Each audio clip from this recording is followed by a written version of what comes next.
Welcome to the Greener Grass podcast from BlueBird Botanicals. I'm your host, Lex Pelger.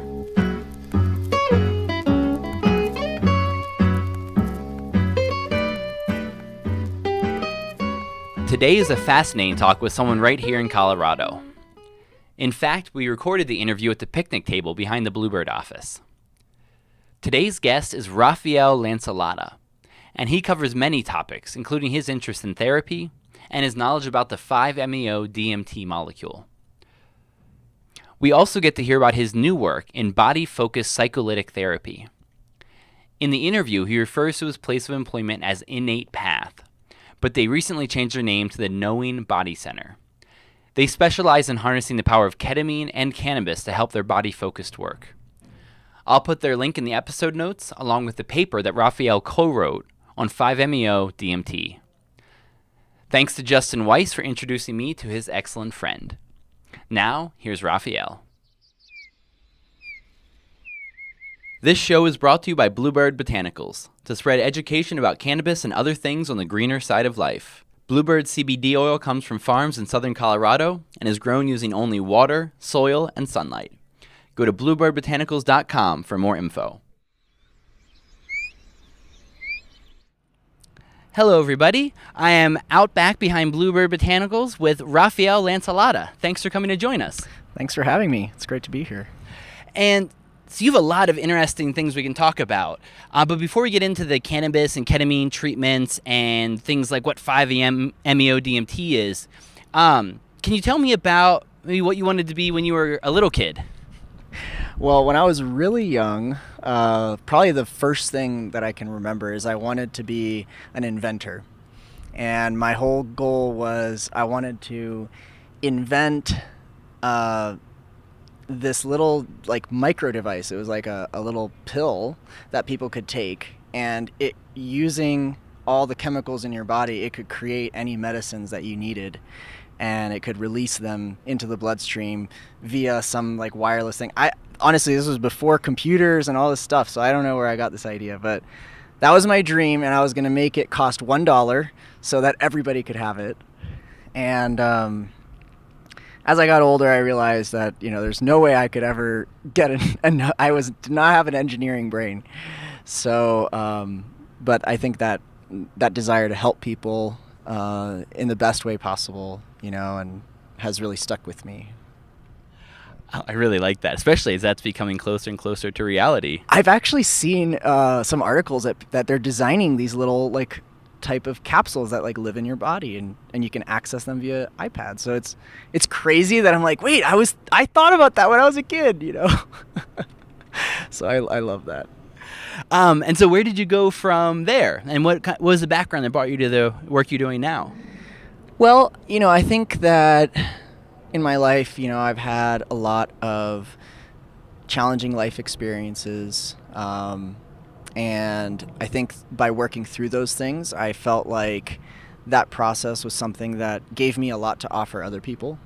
And so I wanted to use all of my personal experience and all of the things that have kind of forced me to grow as a person and heal as a person to help other people do the same thing. And so I worked for 2 years at a wilderness therapy program. And then I worked for another year and a half as a special ed paraprofessional at a high school. And then that kind of, around that time, and I had been, interested in psychedelics for as long as I can remember, just because, I was fascinated when I was really young, reading about how powerful these substances were in terms of expanding our awareness, in terms of learning about ourselves, the spiritual growth that was possible. All of that really captured my attention, especially in the difficult time that I was going through. And so having taken a really long break from all of that and, being older, more mature, and being I think I want to go back to school and get properly trained and, jump through whatever hoops are necessary in order to do this, what I would call the right way, and to make sure that that I could, hopefully, at that time it wasn't super clear whether or not, psychedelic therapy was going to be a thing. And, luckily it is more and more becoming a reality. What was your focus when you went back to school, especially knowing that you're going to be embarking on a more different career path than most? So that was my kind of hope in the back of my mind, but I was trying to be as realistic as possible. And my father is also quite a traditional type person. He's a psychologist, and his main advice was like, look, you need to get as broad an education as possible, go to an accredited program, find out what is the current standard of care, and then you can branch out from there. And so since I was living in Wyoming at the time, the University of Wyoming has an accredited counseling program. And so I went there, and I've done tons of reading on transpersonal psychology and Stan Grof's work, and I've read all that stuff. So it was interesting to be able to get the other side and kind of get a balance of what is more traditionally accepted in counseling and psychology.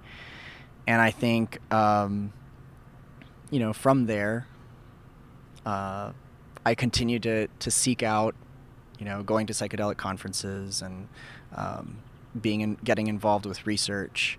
And I think through that really enabled me to continue to kind of pursue this dream of mine. And so I guess in the back of my mind, I didn't really expect that I would actually get to work in this field. Even though I felt like I was qualified, I was getting all the experience I felt I needed.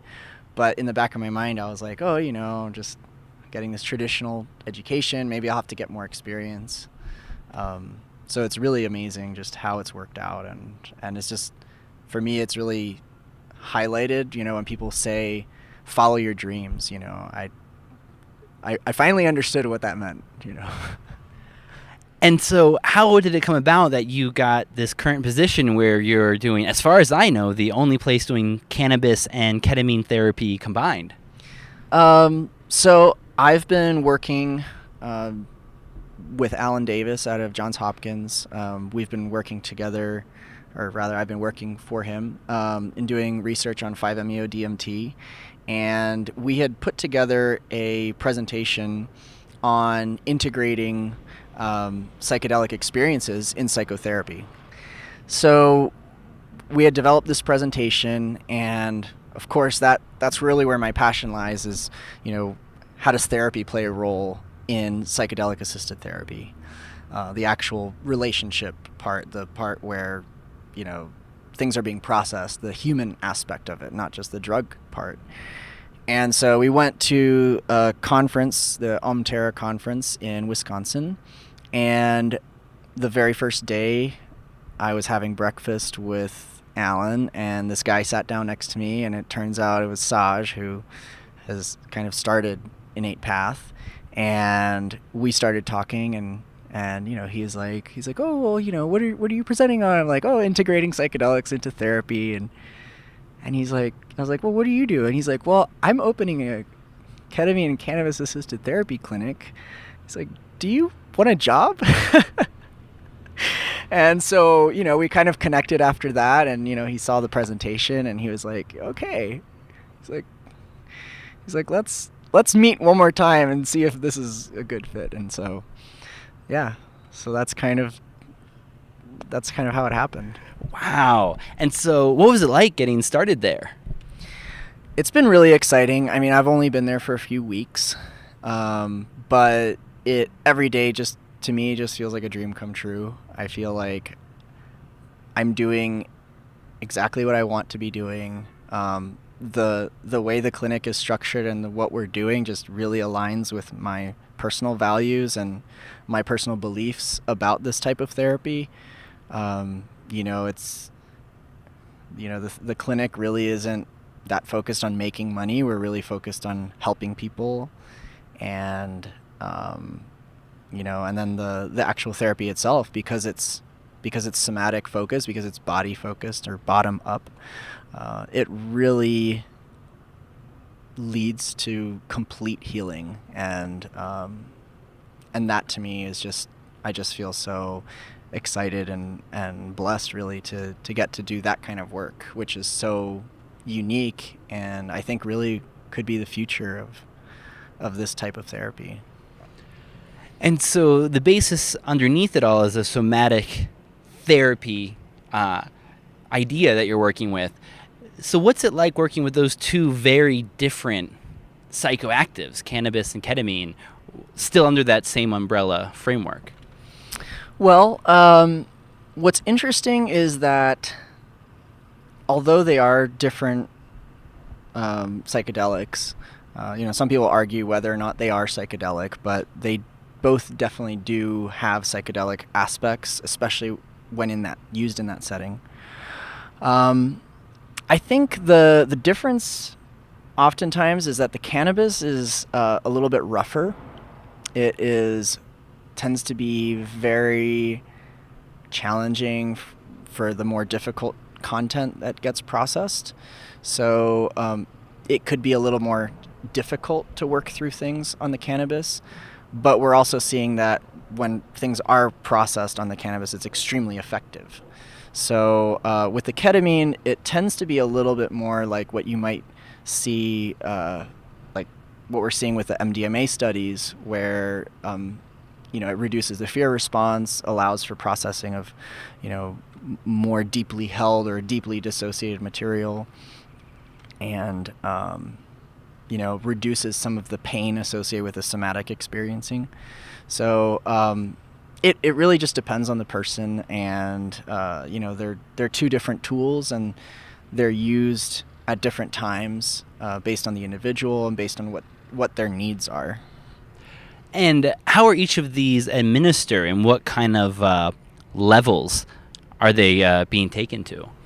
So the cannabis, it really depends on the person. So the individual really gets to decide, how much they're using. A lot of people come and will use like a vape pen or something like that. And so it doesn't really need to be a super high dose of cannabis, or ketamine for that matter. The ketamine also is a pretty low dose, is used sublingually for the most part. And they're like little lozenges, basically. You put them under your tongue. And so we're finding that we also don't really need very high doses of the ketamine. We really are just need enough to get the logical, rational mind out of the way, and then the autonomic nervous system can take over. So that's the basic concept of how it works. Yeah. It's interesting because I think both of these drugs are obviously psychedelic at really high levels, and that you create a space where the high levels aren't as needed and they're still effective. And especially with the ketamine, because I'm curious how many milligrams you're talking about here, because I think one of the most interesting things about ketamine is what a different animal it is at different doses. At low doses, it's kind of, nice in your body thing, and at medium doses, you're kind of, your ego's circling the drain, and you're not that there, but you kind of know what's going on. And then at the highest doses, you're completely removed from consensual reality, sometimes for something that feels like a really long time. And so for this, it sounds like the stage 2 there in the middle is kind of the sweet spot you're going for, and you can find it with even pretty low milligrams? So what we're finding, which is really interesting, is that when you're doing somatic processing, it puts the individual in an altered state immediately. And so we're seeing that just with a little bit of either ketamine or cannabis on board, we're seeing you said kind of like 3 stages of ketamine. We're seeing people in stage 3 with a low dose that typically would put someone at like a stage 1. It's because of what we're doing with the individual. And so really these altered states are really, when people are using these substances outside of a therapeutic context, they're not getting the prompting or the focus on what's going on. And so taking these high doses kind of forces a type of experience on the individual where you no longer really have a choice of where you're going. And so that kind of produces the complete out-of-body experience that you just have no choice over, and you're just leaving your body and that's what's happening, right? Or with cannabis, you smoke a lot of cannabis and you're just totally out of your mind for a while, right? And so what we're finding is that when we are combining this, the somatic experiencing process and the type of therapy that we provide, people are accessing those spaces voluntarily. And so we don't need to use super high doses of anything. And I think that that's also mirrored with the MDMA studies. The most recent study that came out, they found that the 75 milligram dose of MDMA was actually more effective in reducing PTSD symptoms than the 125 milligram dose. So what we're finding is really that it's not necessary to have this like super blast off type of, saturated experience, but rather an experience that allows the individual to still have control over what's going on. And I think that when we add the somatic experiencing piece, it really just expands what's available.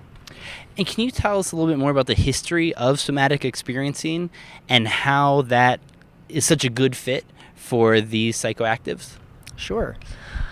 In terms of the history of somatic experiencing, I'm not fully well versed in the whole history of it, but I do know that it's a part of psychology that kind of emerged after the more cognitive approaches. I think that what has happened is, we have CBT, we have REBT, and these are, cognitive behavioral therapy, rational emotive behavioral therapy. And, we have these, which are great tools for symptom management, right? So, with CBT, you're experiencing anxiety. You walk into a room and you just are constantly preoccupied with what everybody else is thinking about you. And so that creates these feelings of anxiety, and you can't be present because you're too worried about all these things, right? So a cognitive behavioral approach is going to be more focused on, okay, these are your symptoms, what are the thoughts causing those symptoms, and how can we stop those thoughts, or how can we shift those thoughts so that you don't have these symptoms anymore? But I think what we've realized is that, or what some people have realized, is that when you do that, while you're taking the symptoms away, you're not really addressing the reason why those symptoms came up in the first place. And more, I think we're realizing that those types of symptoms come from a traumatic event, or they come from some kind of adverse event that created this kind of loop or thought process that starts to interfere with regular functioning. And so the reason why somatic experiencing or somatic processing is so useful with psychedelic assisted therapy is that psychedelic assisted therapy, these psychedelics, they lower the rational mind, and they lower the thinking and the story making part of the brain, and they give more control to the autonomic nervous system. And that's really where all of our subconscious and unconscious material is stored. And so when we have a traumatic event, right, kind of like, let's say you were an antelope, right, and so tiger comes and chases after you, and all of a sudden your nervous system spikes up, right? Because you need to get away. You need to run. And so your nervous system is pumping, your adrenaline is going, and you're running and running and running and running. And the nervous system maintains that level of activation until the nervous system finds a safe place. And so in the wild, what animals do is they'll find a safe clearing where there's no other animals around and they feel totally safe, and then they'll shake. Their whole bodies will start to shake. And that's releasing all this excess energy. It's releasing all this stuff that's being stored in their body. But now, with humans, and this would be more of a theoretical thought, but I think human beings, our brains developed to be so powerful that it overrides a lot of these natural processes. So for human beings, when we experience a traumatic event, right? Like let's say you had a car crash. It was a super scary crash. And so your nervous system, of course, gets activated because, oh my God, I'm going to die and there's nothing I can do about this. And so that moment of stress, the brain automatically is like, okay, I'm going to put this away. We're going to put this into the subconscious so that it doesn't affect your functioning, right? But if that never gets addressed, and if all that stored stuff doesn't come out, then it starts to come out in these odd ways. So we have, we have PTSD, right? So we start to have these types of symptoms which start to interfere with our functioning. And so because we've kind of moved away from being able to just naturally shake it off, so to speak, and maybe in the past, the use of psychedelics in traditional cultures has, to some degree, had this kind of role, is kind of like shaking out the nervous system and clearing out these things that, haven't really been processed. So I think that to kind of come full circle, I think that because psychedelics allow the autonomic nervous system to have a little bit more control, disrupts the fear response, so we psychologically can go to these subconscious scary places with a safe support, then those processes are able to happen. And so kind of like what the clinic and what the therapy provides is basically that safe clearing where people can finally clear out their nervous systems and return to themselves, essentially. It's really beautifully said. And it actually reminds me of something in my personal life, because I'm actually a new father. I have a baby girl at home, and a magical midwife pointed me to the book Tears and Tantrums. And it's all about how the best thing you can do for a kid is let them cry. When they're in the space, when they're not hungry or soiled, and they just need to shake off the day's experiences, especially when it was a big day. And as soon as we started doing that, everything changed. My kid went from being a pretty calm little kid to super calm and more alert and just shaking off that energy every day. And we look at each other and we're like, why aren't we doing this? This is exactly what we need.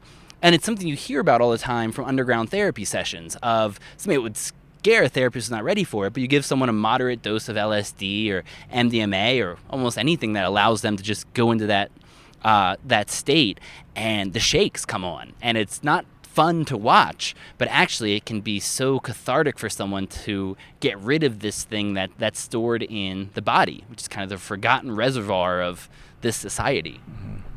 Totally. And just how, because we don't really know how to do that, it's not as intuitive because we have this super powerful rational mind that we've developed as adults. That's why it's so helpful to be able to do it in a therapeutic context and to really gain those tools. So you're using your rational mind to help other people gain access to their body? To some degree, I think so. And I think that there's also a lot of felt sense that goes into the therapy sessions as well. It's not really a lot about thinking. It's more about feeling and, feeling into what this person needs in the moment and essentially just guiding them to their nervous system.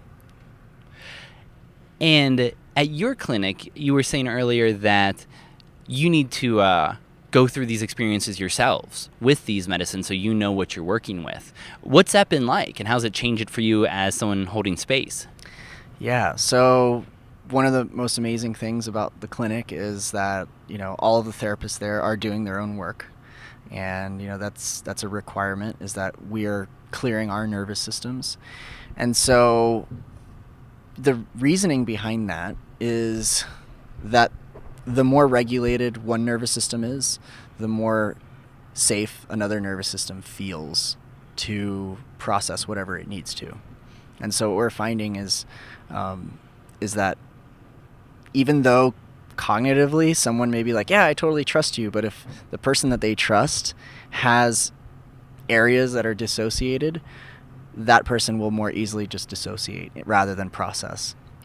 So, and in terms of how it's been for me is, it's been probably the most useful therapeutic modality that I've ever worked with.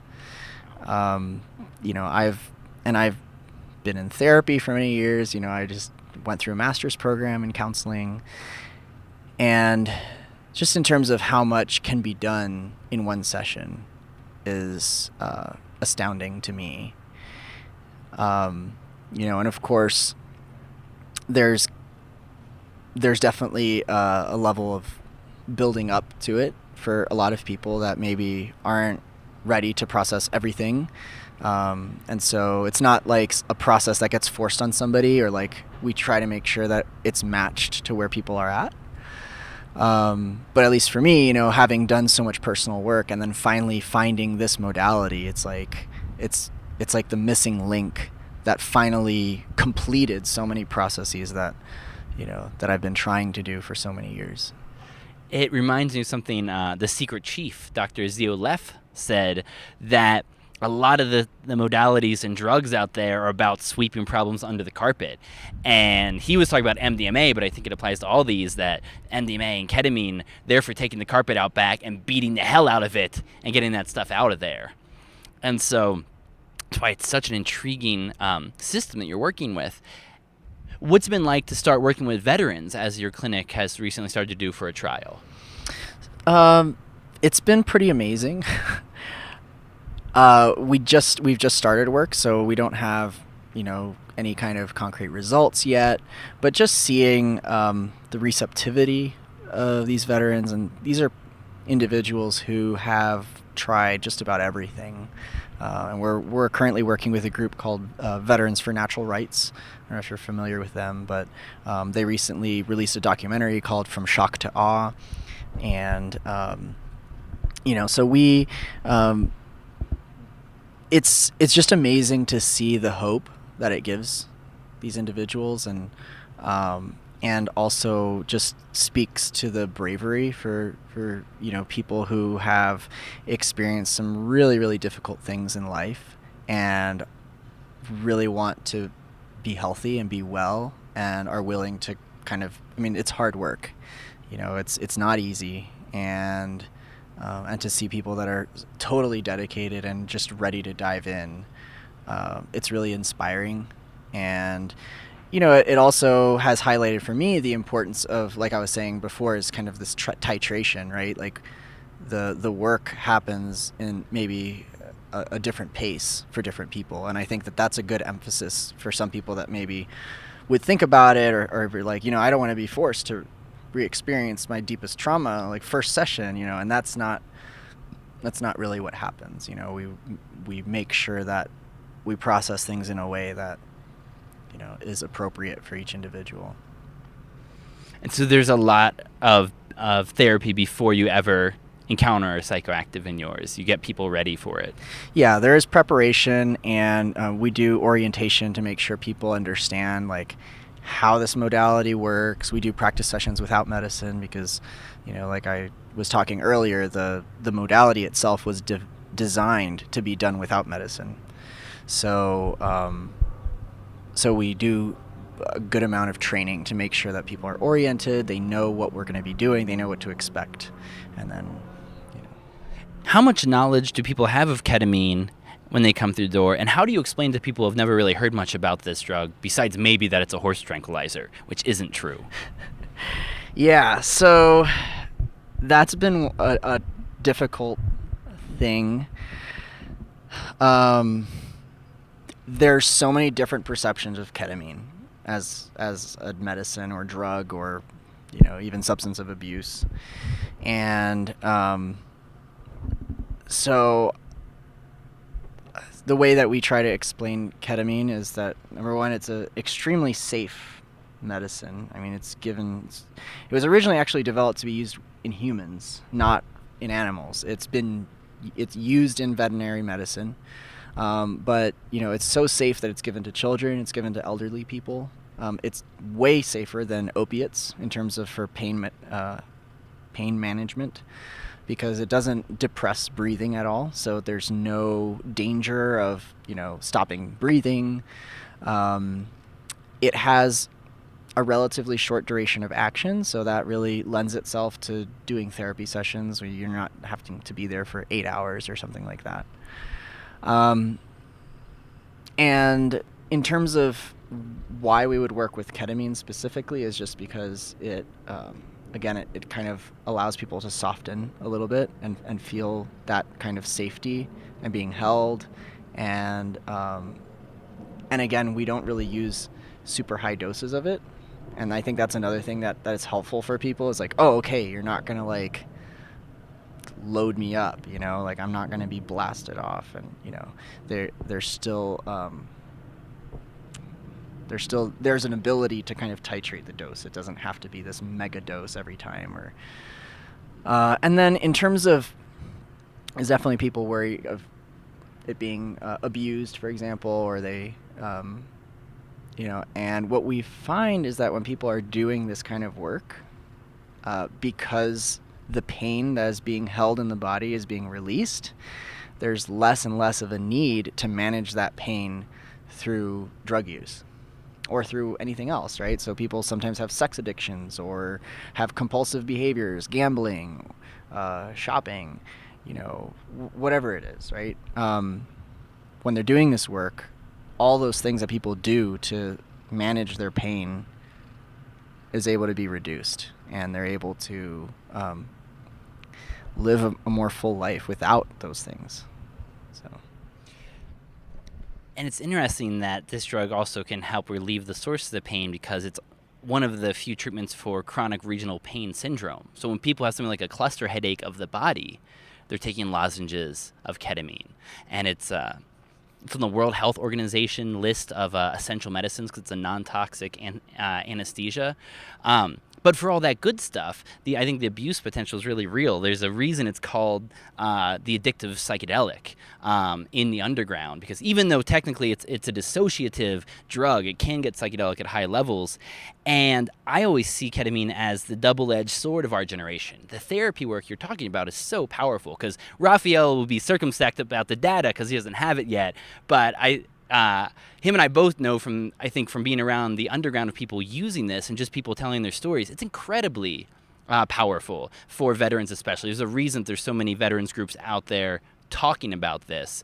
But on the flip side, once it starts infecting a scene like the electronic dance scene, it's incredibly psychologically addicting, but not at all physically addicting. And it's such a fascinating drug.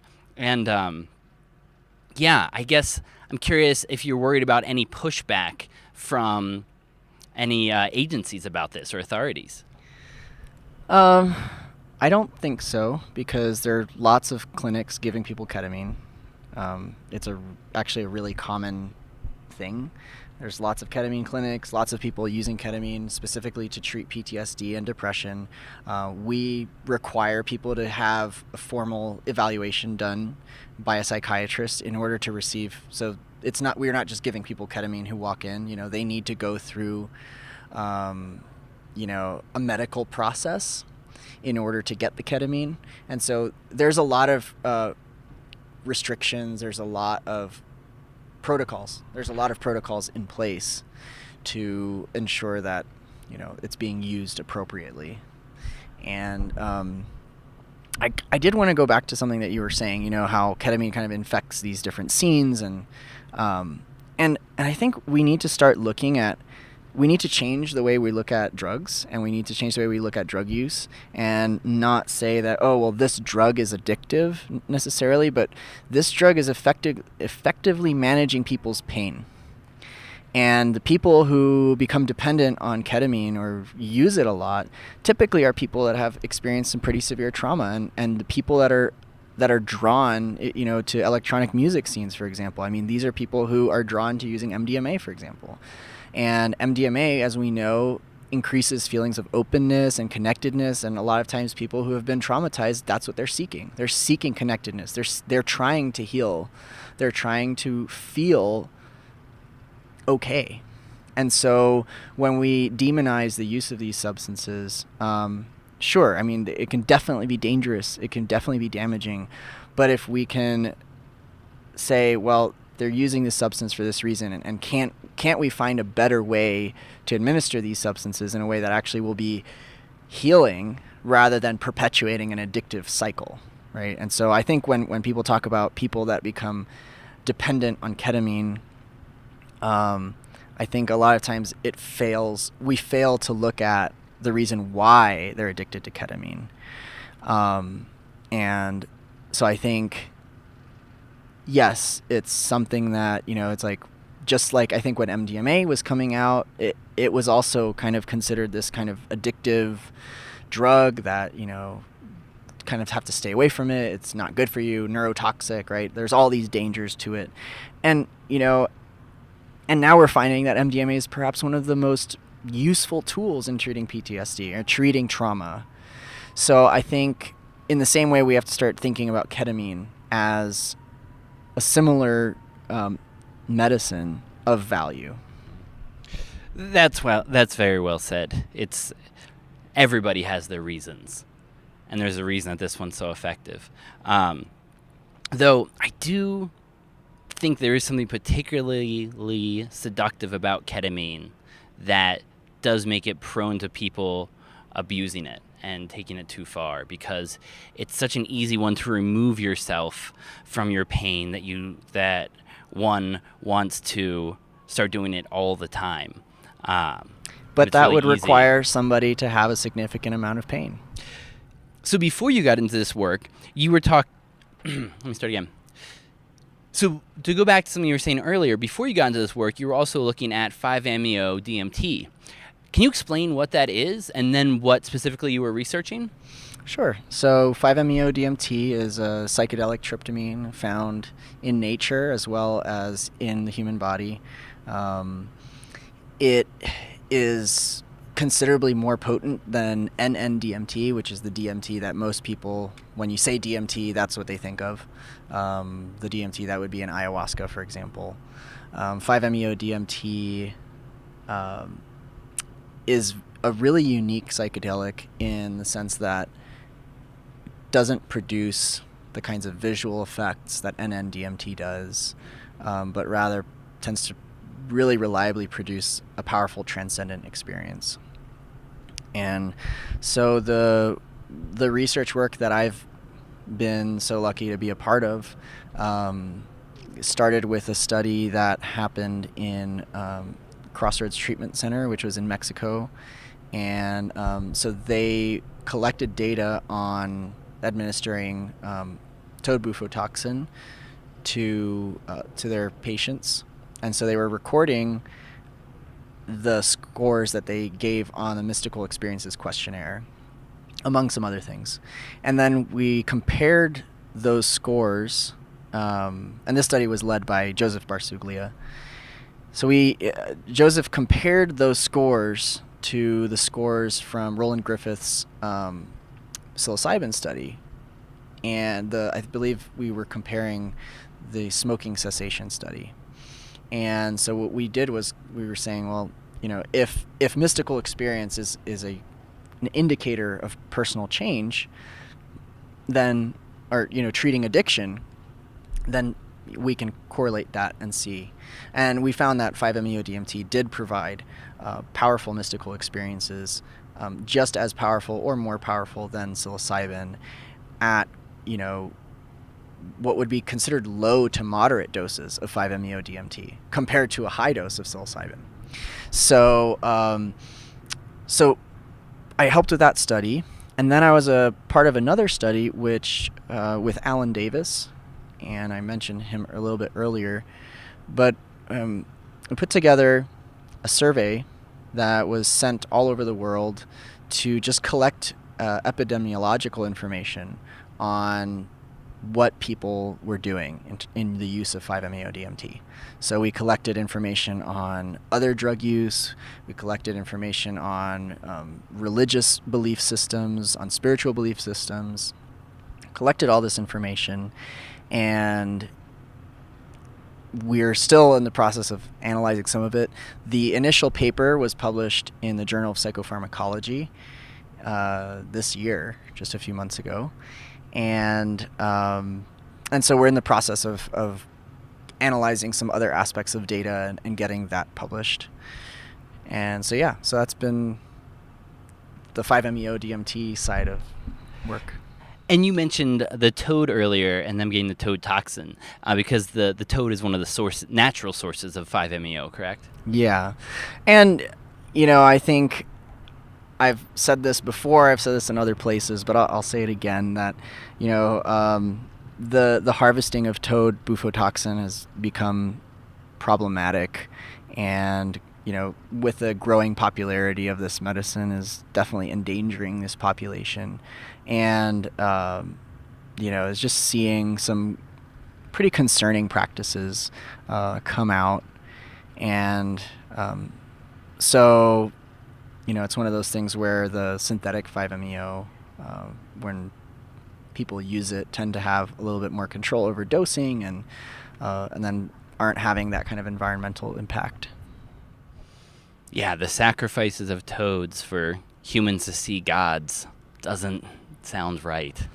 Yeah, it's one of those things that I feel is such a contradiction in some of the psychedelic world, is sometimes the things that people do, or the lengths that people go to in their own seeking, completely disregards the impact that they have either on other people or on the ecosystem or whatever, and I think that if we look at what the overall messages of these medicines are, of personal work, of spiritual work, is really to respect all life and to respect our place as a part of life.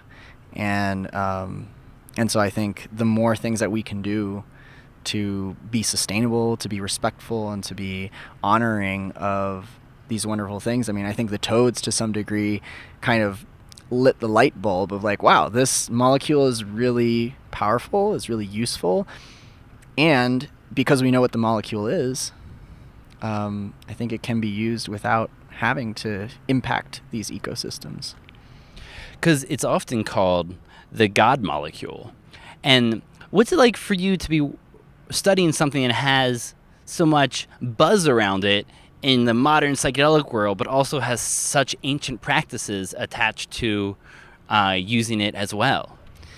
Well, the thing is that it really doesn't have much of an ancient tradition of use. Well, here we go. So, it's been used in snuffs for probably several thousand years, but it's never been used in as high concentrations as it's being used probably within the last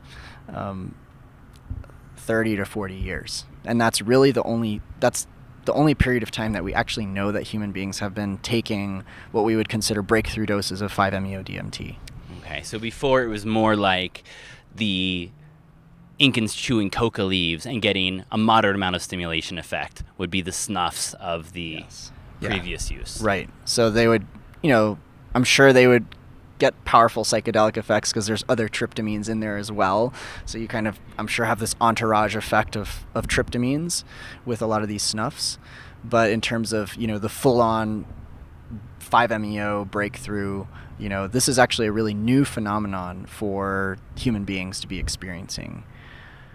And the 5-MeO itself is quite short. I mean, a little bit longer than NN-DMT, but it's still in the 10 to 15 minute range?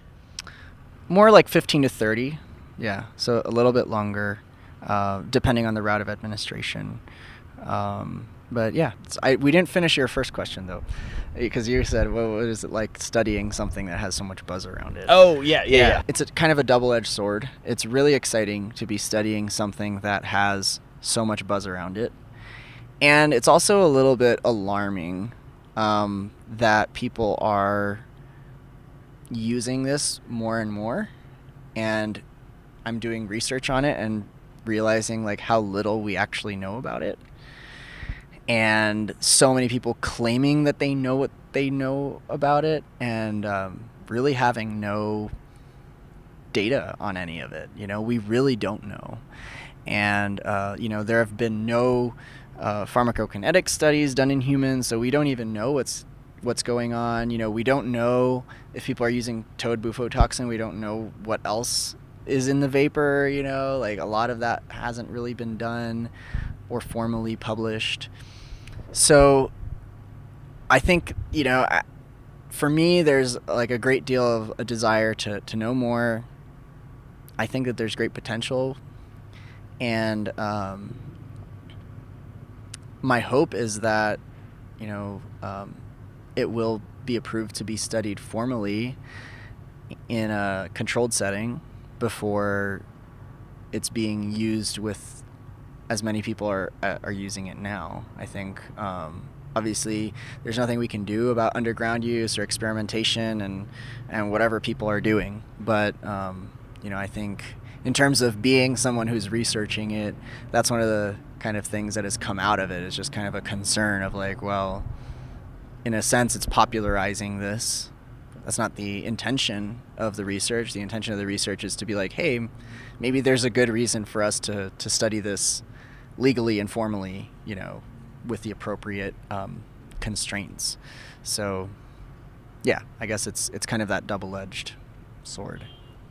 And one question I want to leave on, because I get asked it all the time by hopeful young students who want to get into the therapy business and be doing the kind of work and research that you're doing. What would your advice be to a young person who wants to be administering these kind of medicines? Well, I guess it depends on what kind of, how you want to do this work and how you want to be involved. I think for those people that are more interested in the drugs themselves, maybe going through the psychiatry route, getting a degree in psychiatry, and then you'd be more working with the drugs directly. But if you're more interested in working with people, I think counseling is an amazing route, maybe even more so than psychology, because counseling has a very strong person-centered philosophy. And I think that a lot of psychedelic work is very person-centered. We want to give as much power to the individual as possible. And as much as it was difficult for me to go through a traditional program, it was super, super helpful for me to be well-versed enough in these traditional or more accepted forms of therapy, such as CBT or person-centered therapy or talk therapy in general. And to me, I feel like it allows me to have one foot in both worlds and to hopefully be able to translate the amazing insights and benefits that we're getting from psychedelic-assisted therapy and maybe more transpersonally oriented modalities and translate them into, what the more generalist would understand. And so I think, and because I think that this type of therapy is so useful, we need to have language and we need to be able to communicate it to people that have very little understanding to it. So my advice would be, go through a graduate program. It doesn't have to be Naropa. It doesn't have to be CIIS. Go to an accredited program if you can, because typically those programs, number one, have funding. So you could potentially get a master's degree for free. And, attend psychedelic conferences, talk to people that you're interested in, read the research, and start connecting with the researchers that inspire you. Connect with the researchers that you're like, wow, this is a really cool study, or this is really cool stuff. Like, how do I get involved with that? Right? And I think just being a graduate student opens a lot of those doors. And a lot of the researchers that are doing it, we're going to need a new generation of people that are passionate about this and are willing to be disciplined, and so you don't have to break your bank, I don't think. But you do need to be trained, and I think having clinical supervision and clinical experience is invaluable to be able to do this work in an ethically responsible way and in a way that that is going to be helpful and not harmful to people. So definitely get your master's, connect with other researchers, attend conferences, read journal articles. Don't read editorials about the journal articles. Read the actual articles that people wrote. Because if you're interested in this research, if you're interested in this stuff, like, you're going to be writing those papers too, and so being familiar with that, the structure of these papers, is going to be really useful. And then when you take a stats class, you're going to be like, oh, I know what that is, and I know what this is because I've read all these papers that use all the statistics, right? And then it'll all make sense. So read, connect with people, email researchers, like just shoot them an email, let them know that you care about what they're doing, that you're interested, and have a broad level of expertise. Like I did my internship I did it at a hospital. I worked in the psych unit at a hospital, and using what it was considered, the very best tools and therapies that we have to treat the worst and most severe mental illness. And that experience to me has felt super useful, because when I see people coming in with all these different types of symptoms, I'm able to see them through several different lenses and able to communicate with many different people about what might be going on.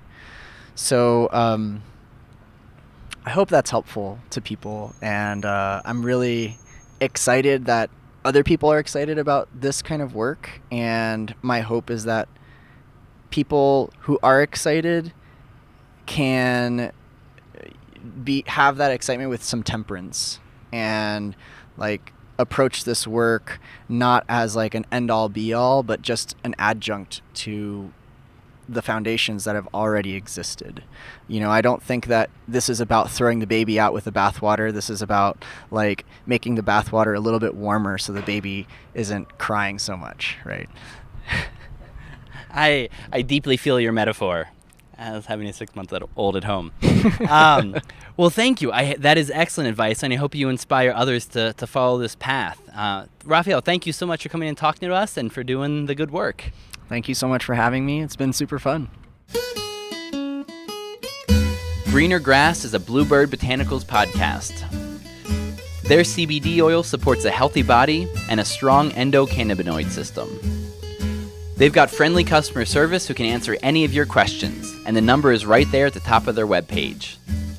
But, per the FDA, they won't be able to make any medical claims for these nutritional supplements. That's also the reason you'll hear little about CBD on this show. There's no need for us to add more evidence about CBD when a simple Google search will give you more than you can read in a month of Sundays.